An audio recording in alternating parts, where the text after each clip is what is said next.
Ada yang aneh. Rocky Gerung tunjuk hidung Anies Baswedan. Makin nyata dukungan, makin nyata dapat rompi oren. Semakin bisa dipastikan Anies memenang pemilu, tapi semakin dipastikan juga Anies akan dapat rompi tuh, rompi orange, kan begitu jadinya tuh. Ada yang aneh. Rocky Gerung tunjuk hidung Anies Baswedan. Makin nyata dukungan, makin nyata dapat rompi oranye. Ditulis oleh tim redaksi jurnal dari berbagai sumber. Dan pada titik ini, sebenarnya posisi Anies Baswedan itu sangat lemah dan berpotensi untuk pakai baju oranye KPK. Kalau hanya mengurus Jakarta yang kecil saja dengan jumlah penduduk yang tidak banyak, dia gagal. Apalagi kalau diberikan tanggung jawab mengurus Indonesia. Indonesia sejak dulu kala tetap dipuja-puja bangsa. Usai resmi dideklarasikan Partai Nasdem sebagai baca pres, mulai banyak warga berbondong-bondong menjadi pendukung Anies Baswedan. Seperti saat acara perpisahan di Balai Kota Jakarta, Minggu 16 Oktober 2022 kemarin. Ribuan warga rela memadati Balai Kota Jakarta untuk melepas Anies Baswedan yang telah selesai masa kerjanya sebagai Gubernur DKI Jakarta. Warga menyampaikan terima kasih atas kerja keras Anies selama 5 tahun memimpin ibu kota. Tidak hanya itu, banyak warga dan relawan yang hadir juga tidak henti-hentinya meneriakan Anies Baswedan, Presiden. Diiringi dengan selawat, ramainya penyambutan dari warga ini semakin menunjukkan jika Anies Baswedan memang calon kuat presiden dalam pemilu 2024 nanti. Menanggapi hal itu, Rocky Gerung menyinggung jika sekarang dianggap hari pemilu dan orang berbondong-bondong nyoblos Anies. Menurutnya itu bisa aklamasi, yaitu pernyataan setuju secara lisan dari seluruh peserta rapat dan sebagainya terhadap suatu usul tanpa melalui pemungutan suara. Pendiri Setara Institut ini juga menyebut jika Anies dimobilisasi oleh kekuatan perubahan, maka bisa disebut antitesa dari pemerintahan Pak Jokowi. Dengan cara itu menurutnya bisa dipastikan Anies akan menjadi pemenang pemilu 2024. Namun, semakin dipastikan juga Anies akan mendapat rompi oren. Hal itu salah satunya adanya penerapan aklamasi itu sendiri. Karena dalam hukum di Indonesia, untuk ikut dalam pencapresan, meskipun hanya ada satu pasangan calon, sistem aklamasi tidak boleh digunakan. Dan tahapan pemilu tetap dilaksanakan sesuai dengan ketentuan Undang-Undang Pemilu. Untuk itu pembahasannya akan didasarkan pada Undang-Undang Pemilu. Dapat disimpulkan bahwa peraturan perundang-undangan di Indonesia tidak mendapatkan aklamasi sebagai calon keluar. Jika hanya ada satu paslon dalam Pilpres, jika aklamasi memang tidak bisa dibenarkan. Selain itu, Anies juga berpotensi terjerat kasus hukum lain, mulai dari kasus formula, lain kasus korupsi tanah, muncul yang disuarakan lagi, dan mungkin kasus-kasus ketidaktransparan anggaran DKI selama Anies menjabat sebagai gubernur. Tidak heran jika kemudian ada sejumlah kader Nasdem yang merasa kecewa dan memilih meninggalkan partai. Banyaknya kasus yang berpotensi menjerat Anies, inilah yang menjadi penyebab mengapa Anies dianggap tidak cocok menjadi pemimpin, dan itu benar dan terbukti. Bukan hanya soal isu keterlibatannya dalam kasus korupsi, akan tetapi Anies juga terbukti tidak mahir dan sepertiga dalam merealisasikan sebuah program. Bukan hanya tidak terrealisasi semua programnya, banyak yang rugi.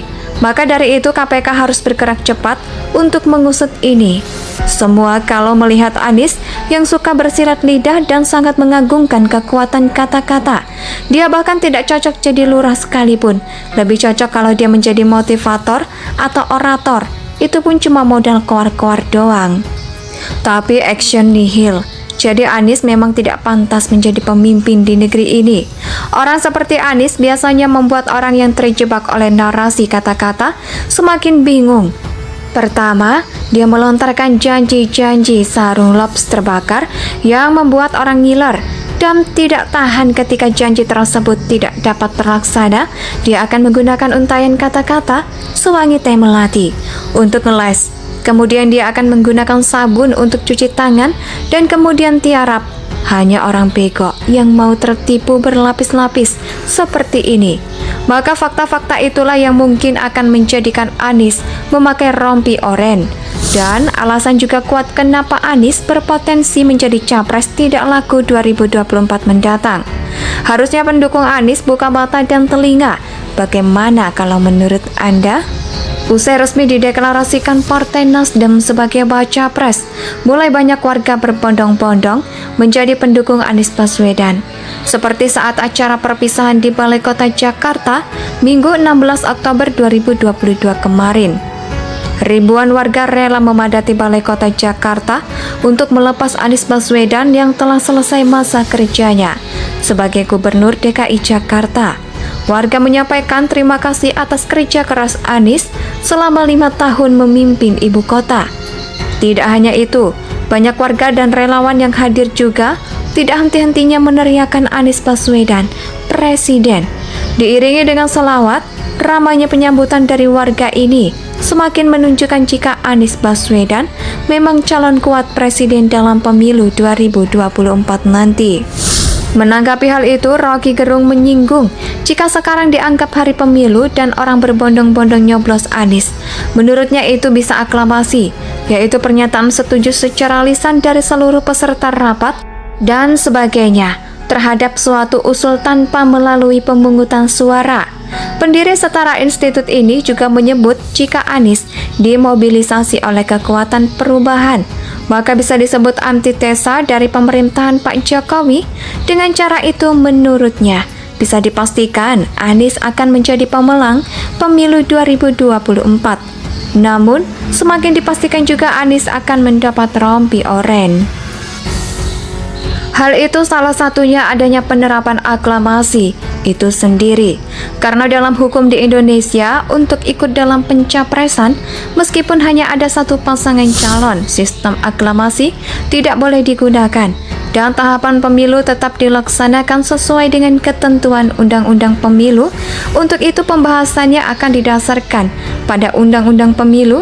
Dapat disimpulkan bahwa peraturan perundang-undangan di Indonesia tidak mendapatkan aklamasi sebagai calon keluar jika hanya ada satu paslon dalam Pilpres. Jika aklamasi memang tidak bisa dibenarkan, selain itu Anies juga berpotensi terjerat kasus hukum lain, mulai dari kasus formula, lain kasus korupsi tanah, muncul yang disuarakan lagi, dan mungkin kasus-kasus ketidaktransparan anggaran DKI selama Anies menjabat sebagai gubernur.